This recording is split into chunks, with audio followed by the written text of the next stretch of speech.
And thank you, Ros, for that introduction. Yeah, I guess this falls into the category of it's a dirty job, but someone's got to do it.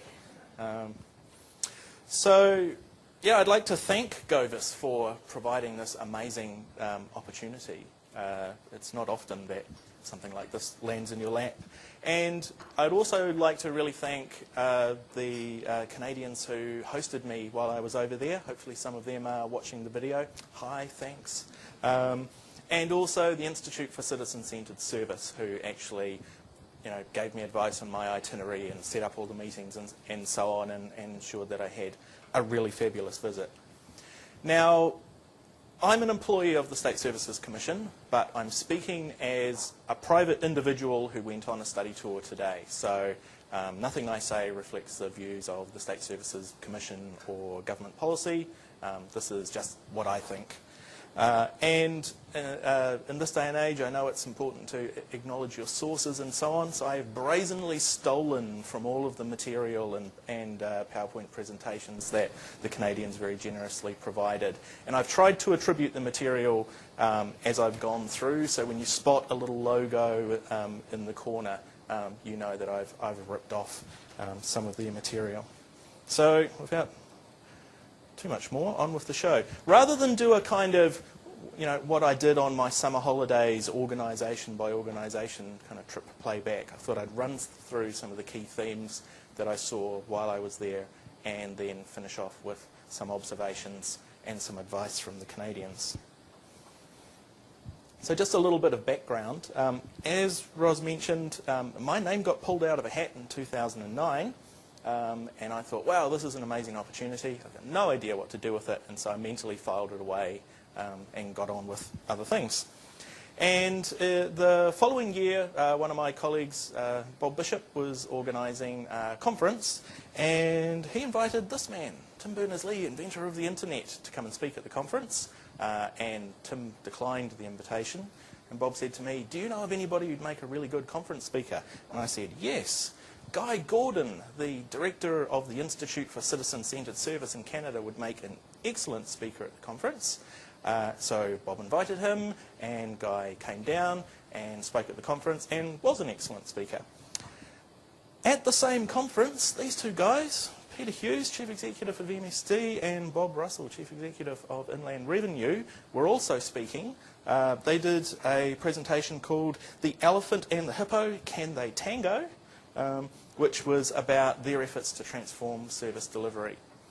And in one of the breaks, Guy Gordon had a 2-minute conversation with this man, Tony Ryle, Minister of State Services, and said, that was really interesting what your two chief executives were saying. What they outlined was one approach that we've tried in Canada and has worked quite well. But there's some other ways of doing it that also work, and you should check out Service Ontario. And so on Monday morning, the minister said to this man, Ian Rennie, State Services Commissioner, and a few steps removed my boss, I'd like a briefing on Service Ontario. And you can guess who he came to. So I prepared a briefing on Service Ontario for the minister, and he said, wow, that's great. I'd like to know more. So then we prepared a series of papers and so on. And the minister was very interested in all of this. Meanwhile, I got on the phone, called Guy Gordon and said, gee, thanks, Guy. I arrange an all-expenses-paid trip for you down to New Zealand, and this is how you repay me. And Guy Gordon, who is an all-round nice guy and incredibly helpful, said, well, how about I send the Chief Executive of Service Ontario down to New Zealand to talk to these people for you? And I said, you could really do that? And he said, sure. So a few weeks later, Bob Stark, the Chief Executive of Service Ontario, comes to New Zealand, goes around, talks to people like Peter Hughes and various senior officials and so on, and a whole cluster of very senior ministers. Bob had a slightly odd experience. We were due to meet these very important people, and it was the same day that South Canterbury Finance imploded. So we were all sitting in the waiting room outside the Deputy Prime Minister's office, and it became clear that we weren't going to be going inside. So we just kind of pulled all the chairs around into a circle, and we had our very important meeting sitting in the waiting room outside the Deputy PM's office. And afterwards, Bob made a comment about, gee, you do things in a really informal way here. So anyway, after Bob's visit, Guy called me up and said, there, did that do the trick? And I said, well, sort of. Now they've got really, really interested in what you do. And he said, well, the only way to really get a handle on this is for you to come over here. And as I was in the process of explaining to him that there was no money for travel and so on, a little light bulb went off in my head, and I thought, ha, but I've got this Govis money. And if I call this a study tour, then I can probably get Govis to sign off on a trip to Canada. And so not long after that, I was on a plane to Halifax, Nova Scotia. And I didn't actually go to all that many provinces, although it felt like a lot. Canada's a big place. So I took in Nova Scotia and New Brunswick, then went to Ontario, flew up to Ottawa to pay my respects to the federal government there, and met with a whole range of different organisations while I was there. So Canada, as I said, is really, really big. And I guess one of the key differences between there and New Zealand is that they have the 3 levels of government. So you've got the federal government, the provincial government, which we don't really have an equivalent of here, but like the Australian states, I guess, and then what they call municipal government, which we would think of as local government. And this is how they divide up the responsibilities. So the federal government does the sorts of things that you would expect. They also do things like unemployment insurance and Canada pension plan, and they're the people who issue passports. Provincial government is a pretty big, important deal. They do things like, you know, health, education, welfare, and so on. And for example, they're the people who would issue you with a birth certificate, so you could get your passport from the federal government. And then the municipal government does the sorts of things that you would expect, same as our local government here, but also things like police and emergency services. And when you're born, your birth has to be registered with them so that you can get your birth certificate from the provincial government and later on get your passport from the federal government. You can see where this is going, can't you? So what the Canadians have done is to try and improve their service delivery and make things easier for citizens and business. They've been on this evolution where they've been creating these, what they call single window organisations, so sort of one-stop shops for the various different levels of government. So here we've got Service Canada, a couple of the provincial ones. And the individual municipalities, a lot of them have got these 311 systems, so you know, a kind of non-emergency helpline and one-stop shop website. So I'm going to talk first of all a little bit about how the Canadians have gone about integrating their service delivery. Yes, sorry. If you could save your questions to the end, and then Ros will run around with a microphone so we can record your questions and get the answers as well. So jot them down as we go through, save them up for the end if you will. So Nova Scotia is about 20% the size of New Zealand and has roughly 20% of the population of New Zealand. And if you squint a bit, it kind of looks a little bit like New Zealand as well. You know, you've kind of got, you know, the Cook Strait here and Banks Peninsula and so on. And Halifax, which is the capital, is roughly the same size as, same population as Wellington and built around a harbour and so on. So a really good, kind of nice, easy introduction to Canada for me. And they described how they had been on this journey in pursuit of integrated service delivery. So, you know, you start out down this end with your silos and maybe you do a bit of co-location, and then the next big step are these single window organisations, which is where you make things easier for citizens and businesses by giving them one place to go to access all of your programs. But all your programs are still in their existing silos, and out the back of these user-friendly kind of service delivery front ends, there's still big long wires and things going back to all the original organisations.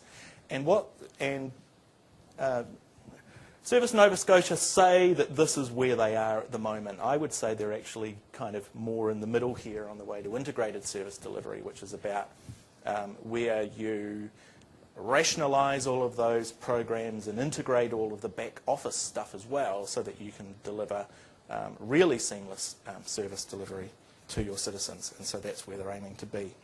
Now, One of the reasons why it takes a while to get to that state is because of complexity. So particularly for the provincial government organisations, so the ones like Service Nova Scotia, a lot of what they do is issuing these things. Not actual size. Canadians don't actually have giant wallets that they have to carry around. These are just for show. But you can see here pretty much every adult would have one of these green health cards and one of these grey kind of driver's licences, and then there's hunting and fishing licences and so on as well. And they're produced by different systems. You can see one's got a colour photo, one's got a black and white photo. They have different requirements, they have different renewal periods and so on. So, typically you have to renew these things every 5 years or so. So there's a steady stream of people who are needing to do all of these things.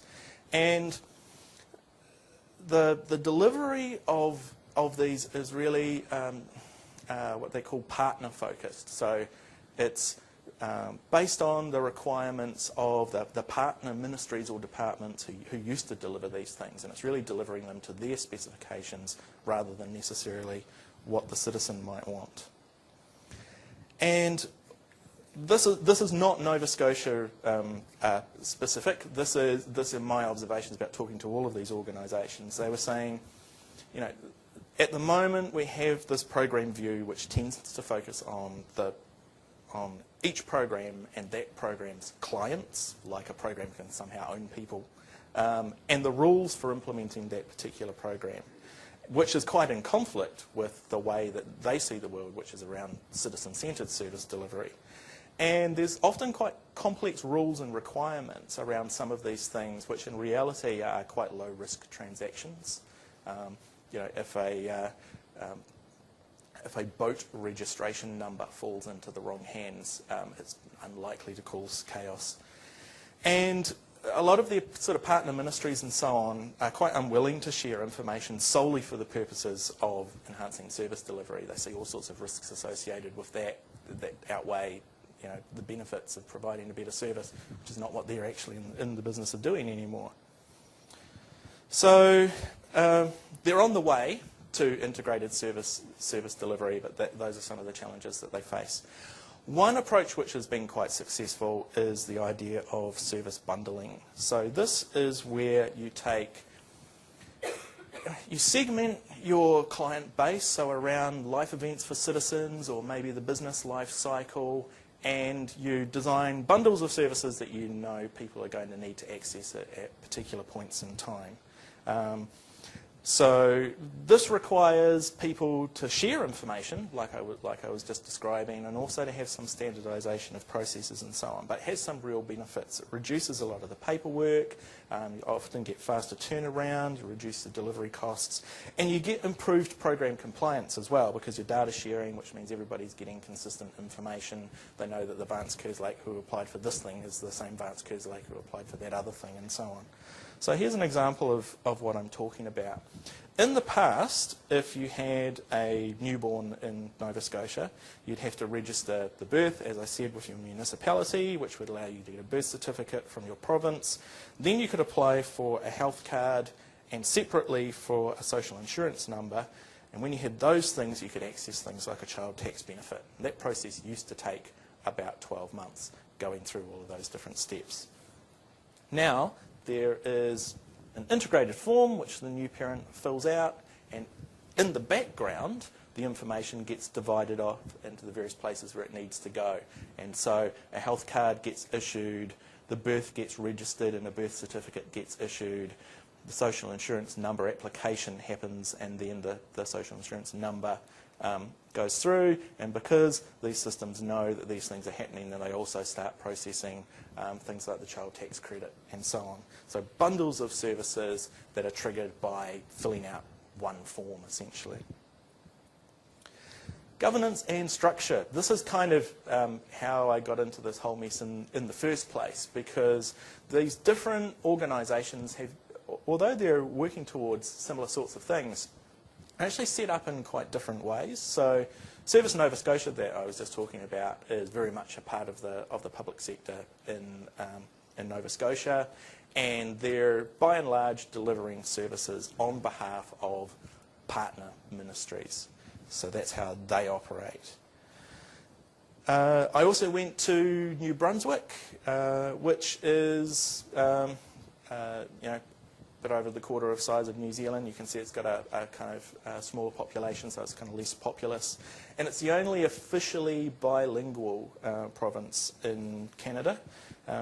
And so, of course, they did embarrassing things like ask me how we deliver services in the 3 official languages of New Zealand, to which I waffled a bit. The short answer would probably be badly.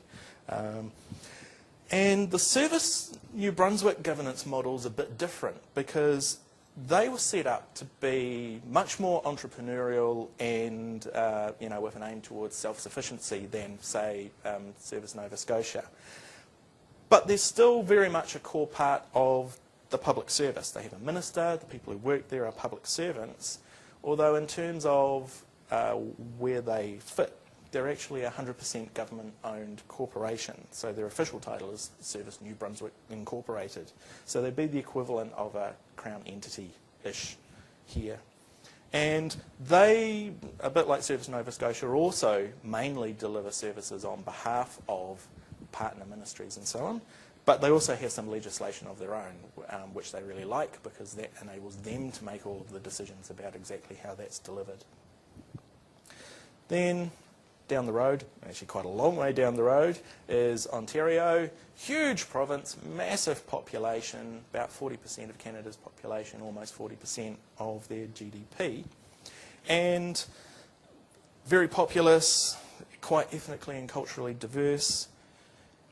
And their approach to this has been setting up Service Ontario. Now, Service Ontario is different again.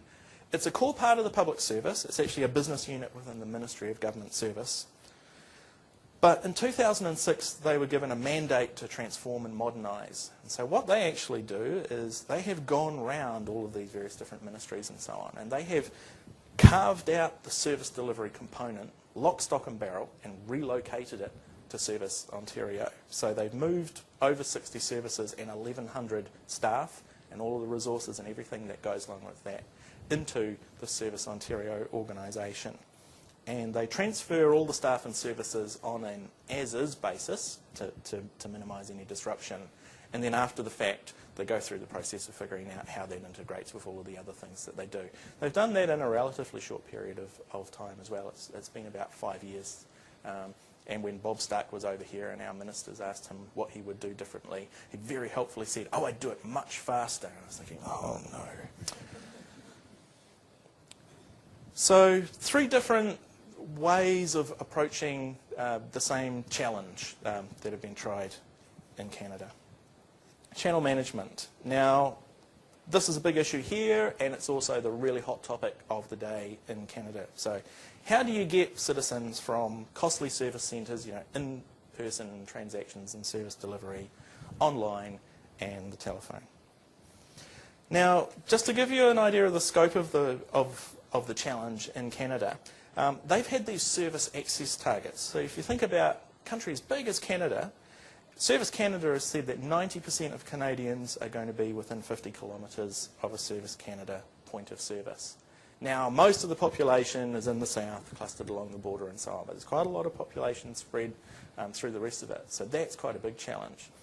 In Ontario alone, which is a very big province in itself, Service Ontario has said that 95% of Ontarians will be within 10 kilometres of a physical service centre. And what that means is that for Service Ontario, after they've been through a 3-year program of rationalisation, reducing duplicate centres and so on, they've still got 300 Service Ontario service centres and another 400 what they call touch points, which are libraries, First Nation libraries and so on. So 700 different locations. Then on top of that, they've got a network of these kiosks, so another big expensive piece of physical infrastructure that people can access, and there's usually in shopping malls and so on.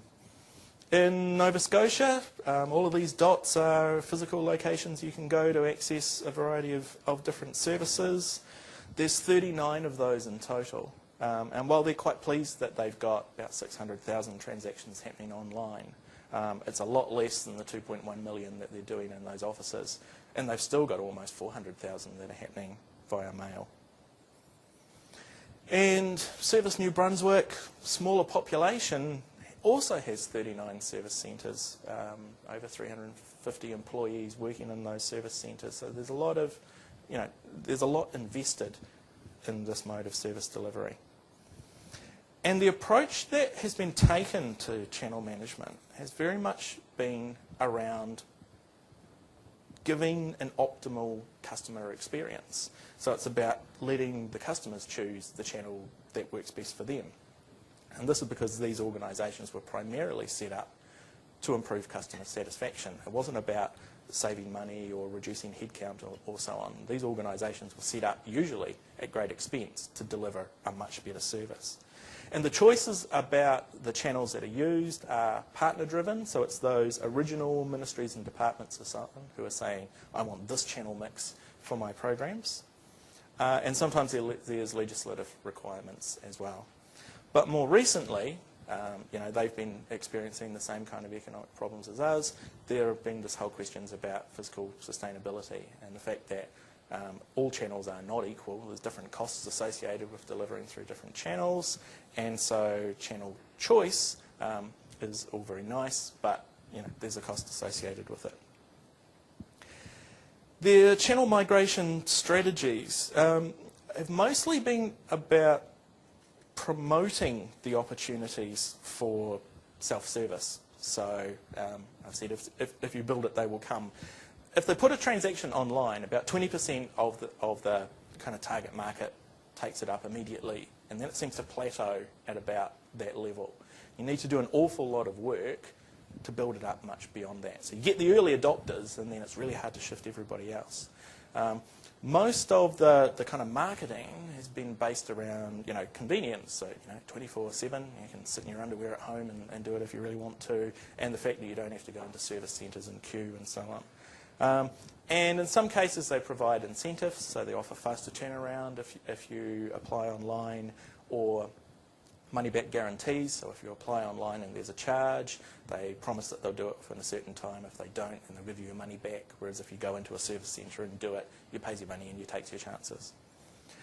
And the thing that struck me about this approach is that it's all kind of real sort of rational economics sort of thinking. It's assuming that everybody's trying to efficiently maximise, their time and their money and all those sorts of things. And human beings are not necessarily particularly rational animals. And a lot of the decisions that we make are not necessarily those kind of rational economic ones. So I started asking people while I was in Canada how they did their transactions, and if they went to service centres, why they did it that way. And I got answers like, oh, I like doing it this way. Or kind of justifications like, it gives me an excuse to go downtown, otherwise I'd just sit at my desk having a sandwich and keep on working. Or slightly crazy things like, if I apply online, I need to do it at the beginning of the month to allow time for the new driver's licence to get to me before this one expires. But if I go in at the end of the month, then I don't have to pay until then, which means over the life of a 5-year driver's licence, they may be saving like 3 cents or something. So it doesn't actually add up from a rational point of view, but that's how they kind of justify it to themselves. But for a lot of people, it was just like, oh, I've always done it this way, and I don't really see a reason to change. So, there's a real challenge around how you actually change people's behaviour rather than just about pointing out the benefits and it all seeming very obvious. So I want to use a little case study here from Service Canada. Now they're the people who do unemployment insurance and Canada Pension Plan, and during the economic crisis, which they call the downturn, they had a huge job to try and steer people away from the phones and the service centres, so they just weren't going to be able to cope with the demand.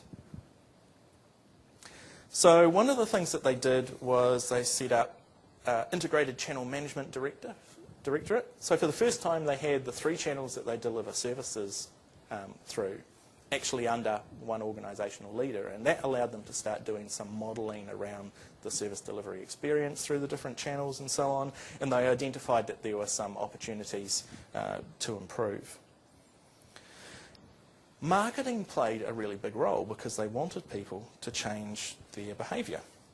So they identified that they wanted to reach the Canadians who'd been most affected by the downturn, and they wanted to help them access, the benefits that they were entitled to and so on faster by encouraging them to self-serve, online, which meant that they needed people to stop doing what they'd done in the past, which is going into service centres and so on, and actually going online.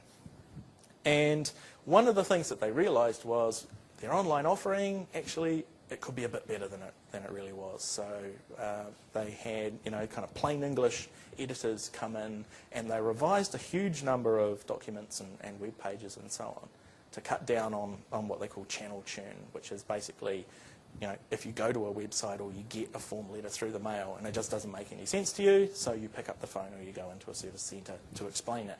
If the communication was clear in the first place, you wouldn't need to do any of that. In systems thinking, that's called failure demand. So they had these digital displays in the service centres, so as you walked in or at the place where you would queue, they would have the digital displays telling you that you had another option. In some of the service centres, they've actually got terminals, so they were saying, hey, don't queue here, walk over there and do it right now. They also did these web videos, which are basically like online tutorials to help people through the process so that, again, they wouldn't get stuck and end up coming into a centre or picking up the phone needing assistance. Another thing they did, which I found really interesting, is they did some geo targeting. So they realised that not all areas of Canada and not all Canadians were affected the same way by the downturn. So they focused on the areas that had been hit the hardest, and they went in and worked with frontline staff to identify, well, what are the common pressures and what are the common needs? And then they developed materials to try and meet those needs. And by focusing on the hardest hit areas, they were then able to roll those materials out right across the whole Service Canada network. So again, trying to make it easier for the people that they wanted to behave in a different way to do just that. And another interesting thing that they did is they promoted Canada's economic action plan, basically from the mindset that these people have just had a nasty shock. They're really worried about their futures, and so part of the process is we want to reassure them that the government and the public service is actually doing something about it. Hopefully this is a temporary glitch. Things are going to get better. Hang on in there, keep trying. We're in this for the long haul. So, did it work? That's the most important question. Well, in short, yes, it did. Now, they had more people looking for unemployment insurance and so on, so you would expect the figures to go up, but website visits went up way higher than you would expect just from the additional demand. And they're now servicing about 1.1 million visits a week, or in 2010 they were. 300,000 web video downloads. That was launched in the January, and these are in June 2010 figures, so that's quite a lot of downloads in a short space of time. And the people who went into the offices, they did notice the digital displays, and most of them, well, 41%, said they were relevant and easy to understand.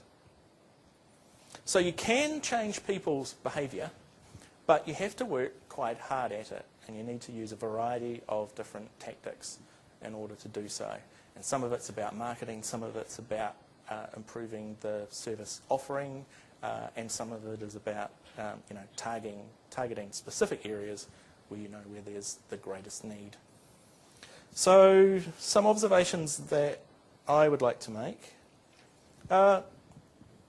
These one-stop shop organisations are really good, and Canadian citizens really like them.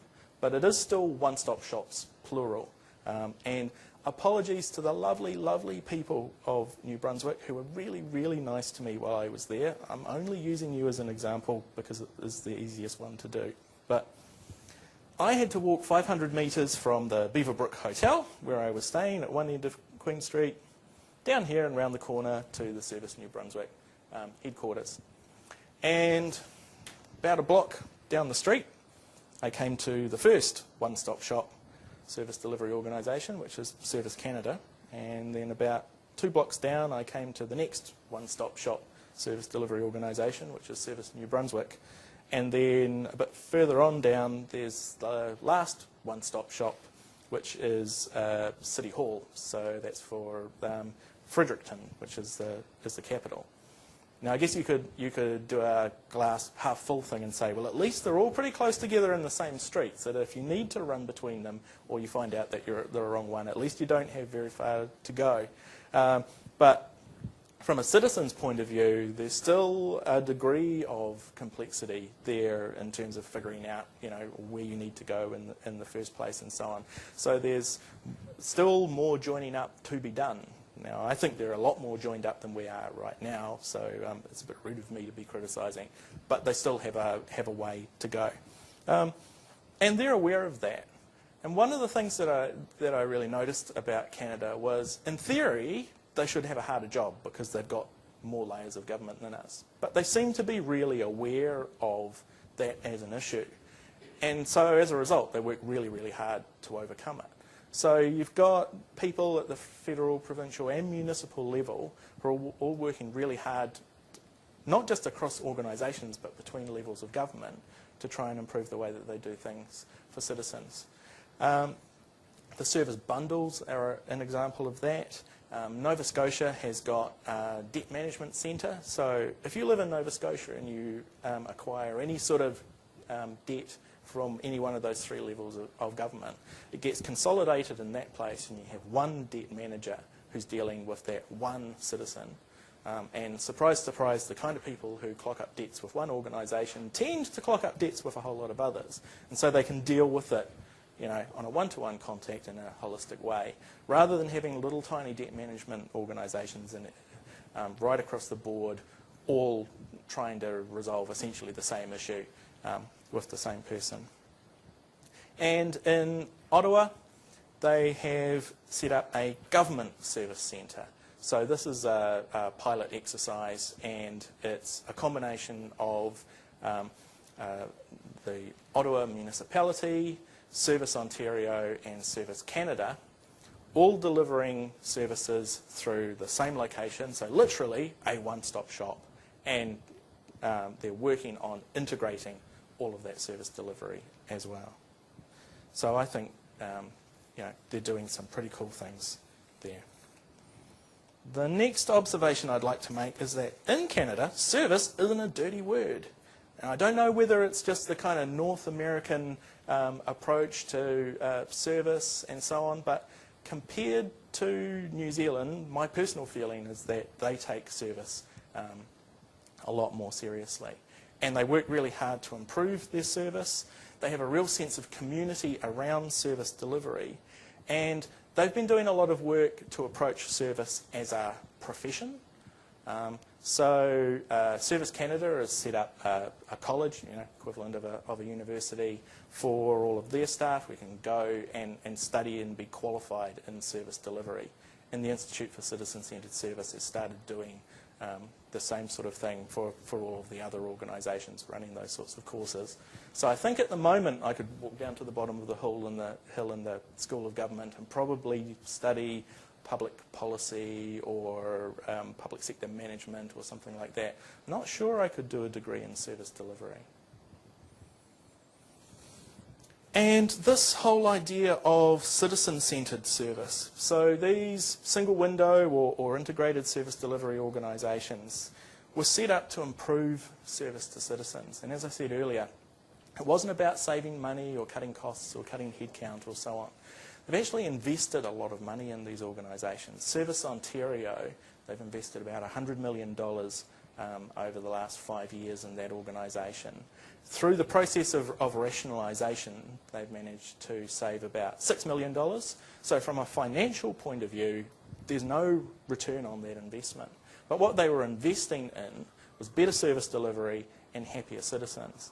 And the average satisfaction rates in Ontario have gone from the low 60s up into the high 80s, and I think they peaked at 92%.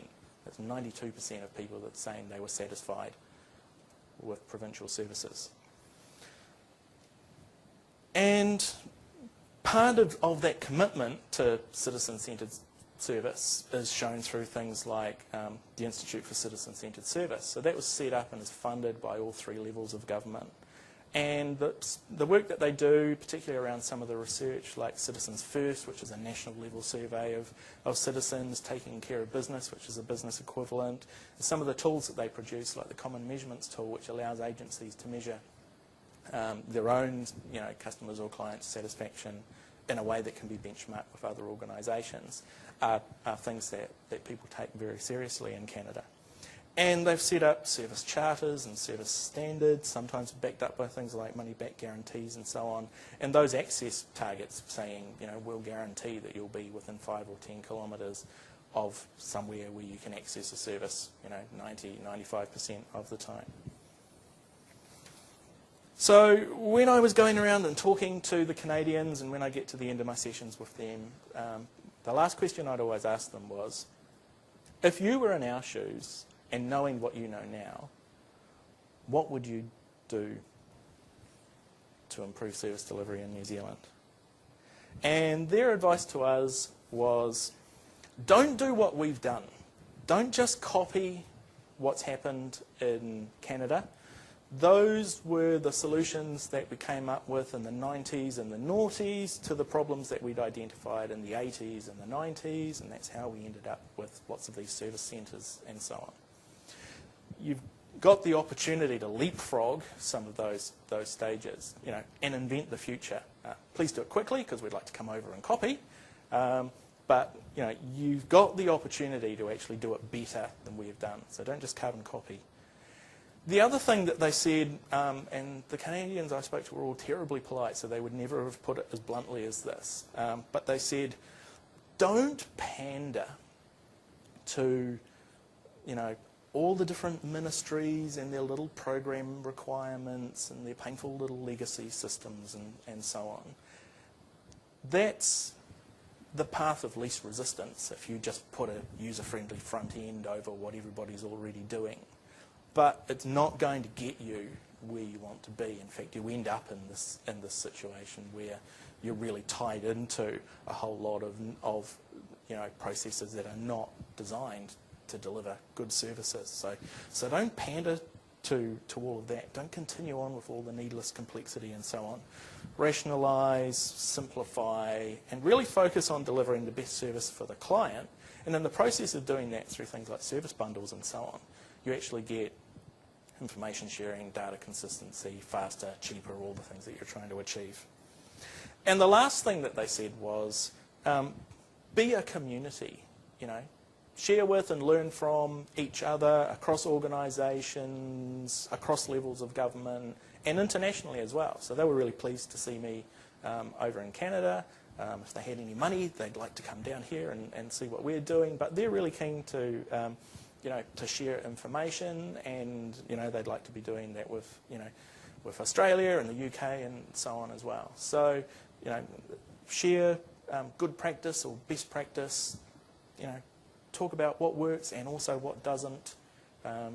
That's the way to get to integrated service delivery, which is where they're aiming to be. So that's all from me. And now, are there any questions? And if you do have a question, someone, Roz is gone, will run over to you with a mic so we can record it and get the answer. Mic's just over here. I had wondered whether Roz had set this up as some kind of evil test, get everybody in here, feed them lunch, put them in a warm, dark room, see if Vance can keep them awake. So, does anybody have any questions? Down the back.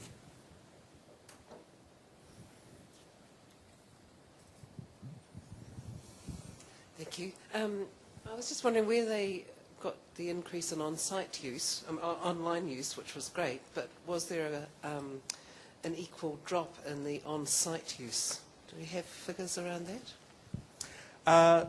Because it was happening during a period when they were experiencing greater demand, so it's not like it was a level playing field.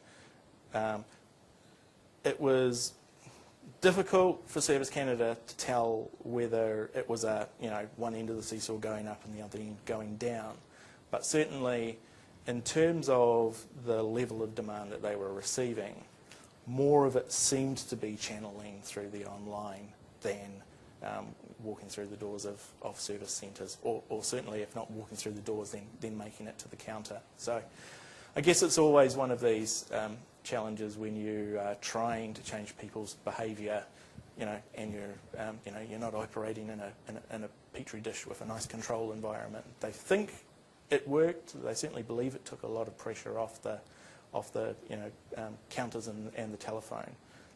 But I don't think they can definitively say we moved X% of people from this channel to that channel.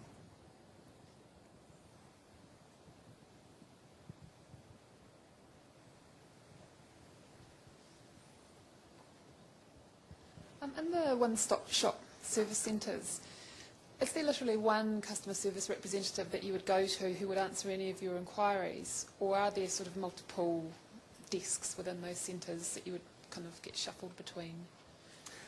In the ones that I visited, normally what happens is you walk through the door and there's a greeter, and they try very quickly to figure out why it is you've come in, what information you're wanting, or what service that you're trying to do, and then they punch that into a machine and give you a ticket, and it's not just a next place in the queue ticket.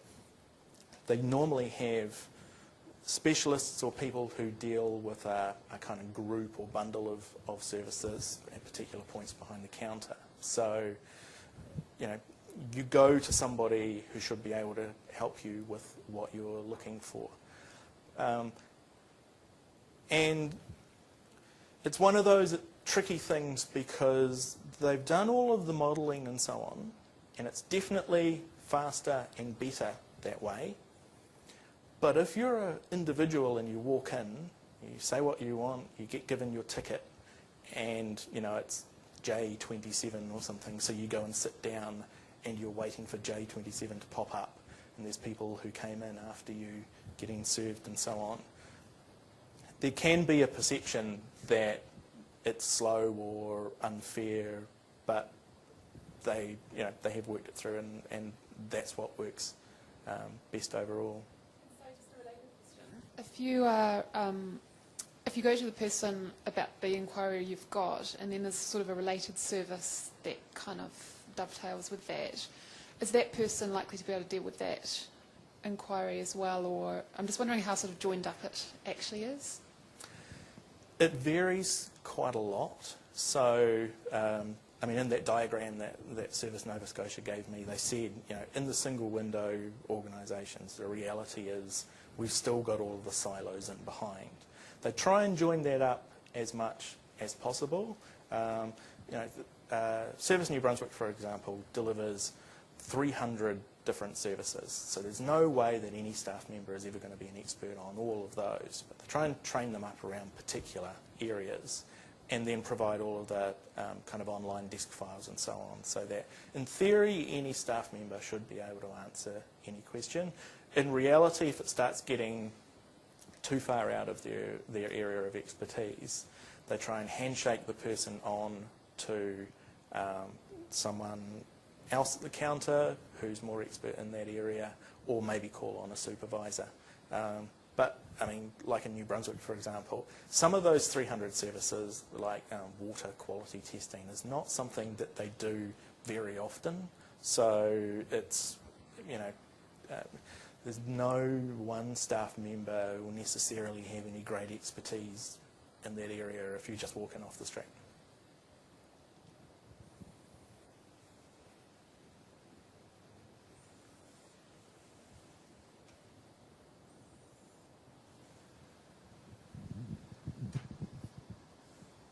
Just one question. Do you know how much research they did in terms of qualitative or focus groups or whatever with their customers, so they could, better understand what changes they need to make to the website, or what their customers were after? Do you know if they spend a lot of time and a lot of investment in that area, or do they just hit some low-hanging fruit and just go for it? Well, one thing I can say about Canada is they do invest a lot in research, and they've been doing it going back for a number of years, particularly through the Institute for Citizen-Centred Service. So they have looked at the things that drive satisfaction with service delivery. They've looked at the things that drive satisfaction with particular channels and so on. So they've got a lot of that information there at their disposal. And I guess it's just, you need a catalyst, in this case, an economic crisis, to actually give you the push to make some of the big decisions to implement some of these things. But a lot of them are very research-driven organisations as well, because they've got this citizen and, I have to say, business satisfaction focus. They do tend to collect a lot of information and do focus groups and these sorts of things around service design. So I think it's a mixture of, they've got the research foundation there that they can draw on. They tend to do their own research, but they also ask around. So because they're really good at sharing information with each other, and maybe because they have that kind of multiple provinces and the federal government and so on, it creates an opportunity for forums, so you can get the heads of the provincial service delivery organisations together and the head of Service Canada and the big municipalities and all kind of talk about the different approaches that they've taken, the similar challenges that they're facing and what they've been doing about it. So I think it's a mixture of foundation, tactical stuff, and a really good community.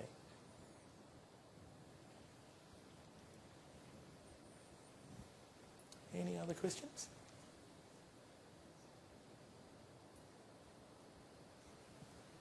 You've talked about information sharing and that Canada is in particular good at this and keen.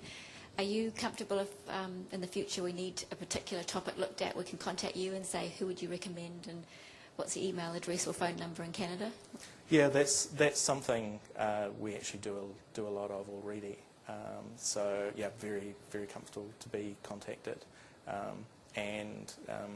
Usually what I do is I pick up the phone and call Guy Gordon and call in yet another favour. But it's nice to say we're also able to reciprocate as well. So we got an inquiry from Canada about virtual hold technology recently, and I know I've put them in touch with somebody at Inland Revenue who's been really good with sharing a lot of information there. So yes, very happy to put people in New Zealand in touch with Canada, and glad to say it's starting to flow the other way as well.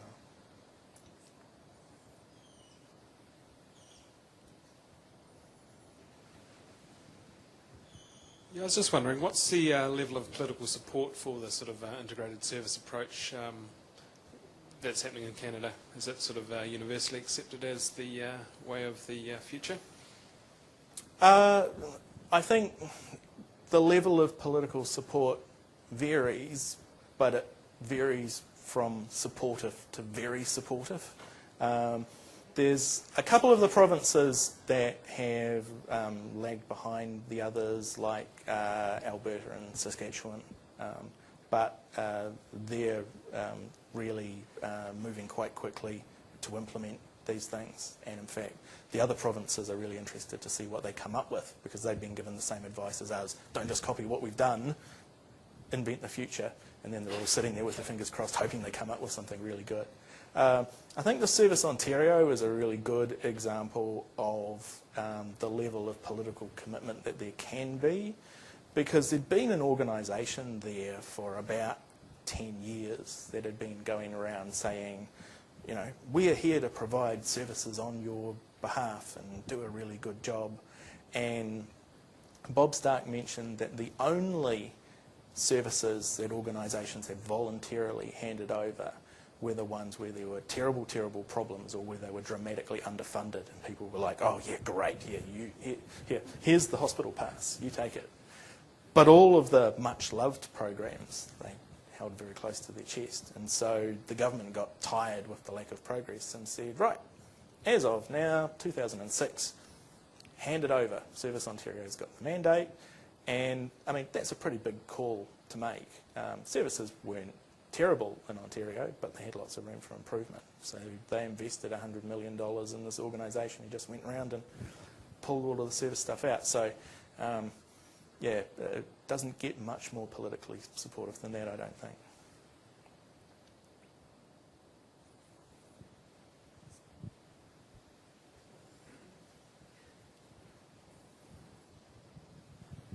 I was just wondering about the confusion that, do people really know about the service centres, or do people still go to Passports Office for the passports, if you see what I mean? I mean, do the government, the background government departments still get lots of inquiries? Do you know? Is there any way of knowing that? They do. Well, they still get some. I don't think these days they get lots. And some of the organisations retain a little bit of kind of service delivery stuff. So there is some, I don't know, once it's been in an organisation, it's hard to completely eradicate. I went and saw the motor vehicle registration people in New Brunswick, and they admitted that, you know, if you really needed a licence, they could sneak out the back and do one for you, sort of thing. But, I mean, particularly in places like Ontario, where all the staff and the resources have been handed over, you know, there's a real push from those organisations to channel everybody through there. They don't tend to do a lot of kind of above-the-line advertising for these organisations, so awareness is probably not as high as they would like. But I think, you know, a lot of the time when people come to access a service, they then have to figure out where to go, and they've tried to make it as easy as possible. You know, if you Google any of the services, it'll take you to, you know, the site of the one-stop shop organisation. Does that answer your question? Or? Oh, that answers my question. Thank you. I suppose as a citizen, I sometimes want to talk to, well, I feel like I want to talk to somebody who's an expert in their subject, and I'm not sure that I feel like the one-stop shop people are the experts in the subject of, well, motor vehicle registration or passports. And I wondered if that was an issue for... It is an issue that does crop up, and that they're very, very aware of. And in all of the service centres that I visited, apart from probably the Service Ontario ones, they have you know, sort of memorandums of understanding and so on, which allow the people on the front line to, you know, call a hotline and get in touch with, you know, the real kind of pointy-headed subject matter experts back in the home organisations. It tends to be more around the kind of business and the more technical regulations and so on, where they need to do that, less so with ordinary citizens, the bulk of whom are just coming in to renew their driver's licence and so on. But certainly around motor vehicle stuff and things like, I mean, trucking is a really good example. I mean, with some of these smaller provinces, if you drive for more than an hour in one direction, then you'll be in another province, and a lot of the time they cross the border into the US, and there's different tariff rates on petrol, and in fact they put different coloured dyes in the petrol so they can tell where you've been buying it from and so on. So you get some really complex